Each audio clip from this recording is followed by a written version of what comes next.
Et si on pouvait différencier les populations sur la base de leur patrimoine génétique? Et si il y avait de vraies différences de performance entre les peuples humains? Et si des personnes d'origine asiatique étaient incapables de faire ce que des personnes d'origine européenne font tous les jours? Est-ce que ce serait grave?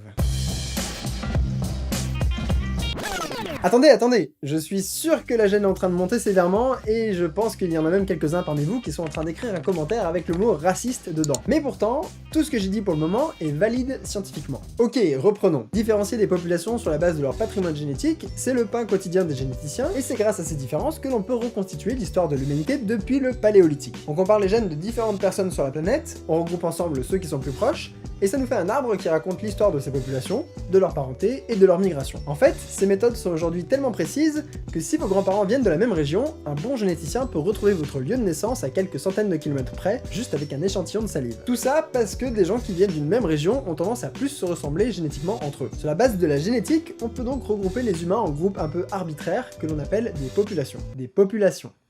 Pas des races. Le mot race a complètement disparu de la bouche des biologistes qui travaillent sur les humains, parce qu'en plus de faire des découpages complètement foireux dans la variabilité humaine, et donc d'être incorrect factuellement, il véhicule une idée d'une hiérarchie entre les peuples. Il n'y a donc pas de race dans l'humanité, juste plein de populations qui sont différentes. Les différences de performance sont aussi très bien connues des scientifiques, et c'est un sujet de recherche très actif. Les Européens du Nord peuvent digérer le lait, ce que les Polynésiens ne peuvent en général pas faire. Les Polynésiens peuvent stocker l'énergie comme des dingues, ce qu'un Éthiopien ne peut pas faire. Un Éthiopien peut résister naturellement contre la malaria, ce qu'un Tibétain ne peut pas faire. Les Tibétains peuvent respirer tranquillement à 4000 mètres d'altitude, ce qu'un Européen du Nord ne peut en général pas faire.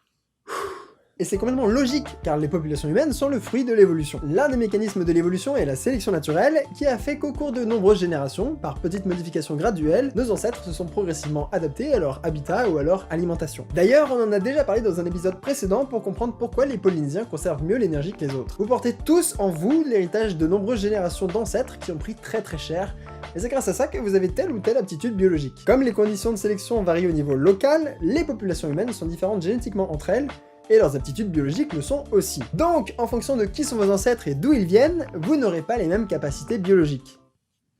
C'est la vie. Bref, des Asiatiques ne peuvent pas faire ce que des Européens font tous les jours, comme digérer du lactose. Et un Européen moyen qui se fait inoculer la malaria aura beaucoup moins de chances de s'en sortir sans aide médicale qu'un habitant d'Afrique subsaharienne.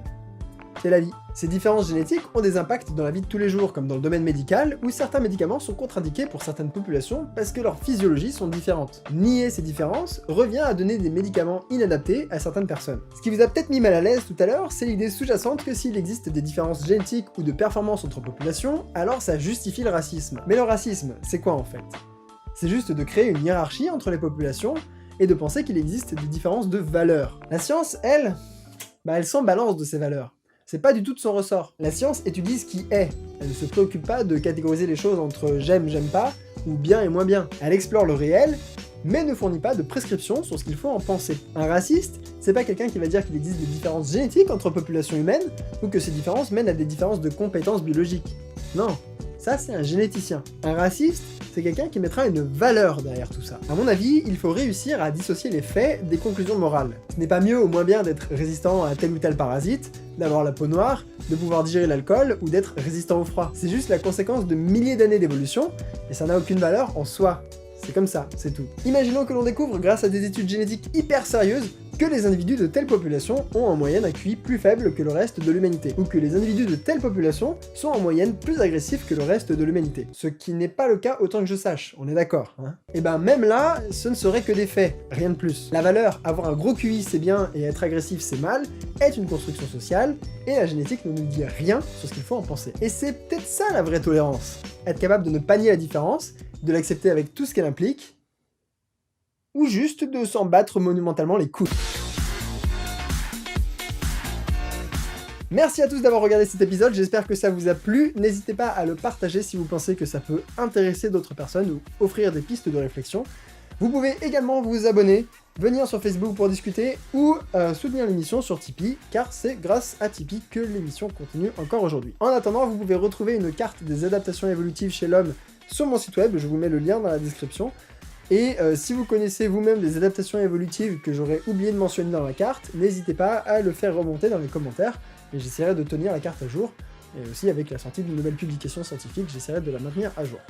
Voilà, bon bah merci beaucoup en tout cas, et on se retrouve la prochaine fois pour un épisode très sale. Promis.